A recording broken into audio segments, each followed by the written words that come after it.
जिंदगी में एक बात हमेशा याद रखना, अगर आप जीत गए तो खुश हो जाओगे, और यदि हार गए तो समझदार। कभी कभी रिश्तों की कीमत वो लोग समझा देते हैं जिनसे हमारा कोई रिश्ता तक नहीं होता। कोई भी इंसान ऐसे ही अपने आप को नहीं बदलता।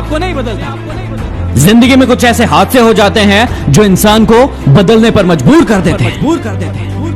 यदि अपना परिचय खुद देना पड़े तो समझ लेना सफलता अभी दूर है। जहां भी आपको लगे कि आपकी जरूरत नहीं है, वहां खामोशी से खुद को अलग कर लीजिए। अरे जीना है तो उस दीपक की तरह जियो जो बादशाह के महल में भी उतनी ही रोशनी देता है जितनी किसी गरीब की झोपड़ी में। जिंदगी कांटों का सफर है, हौसला इसकी पहचान है। रास्ते पर तो सभी चलते हैं, लेकिन जो रास्ता बनाए वो इंसान है।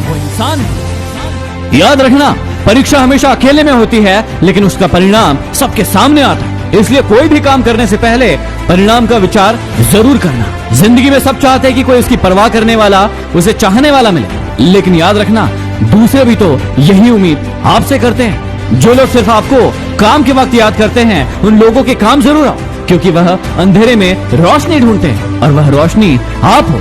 जिंदगी के हाथ नहीं होते, लेकिन कभी कभी वो ऐसा थप्पड़ मारती है जो पूरी जिंदगी याद रहता है। जिंदगी में कुछ खोना पड़े तो ये दो पंक्तियां याद रखना, जो खोया है उसका गम नहीं, और जो पाया है वो किसी से कम नहीं। संगीत सुनकर ज्ञान नहीं मिलता, मंदिर जाकर भगवान नहीं मिलता। पत्थर तो इसलिए पूजे जाते हैं क्योंकि विश्वास के लायक अब इंसान नहीं मिलता। अगर कोई आपको नीचा दिखाना चाहता है तो इसका मतलब है आप उससे ऊपर हैं। जिसमें आत्मविश्वास की कमी होती है वही दूसरों को नीचे दिखाने की कोशिश करते हैं। चेहरे की हंसी से गमों को भुला दो, कम बोलो पर सब कुछ बता दो। खुद न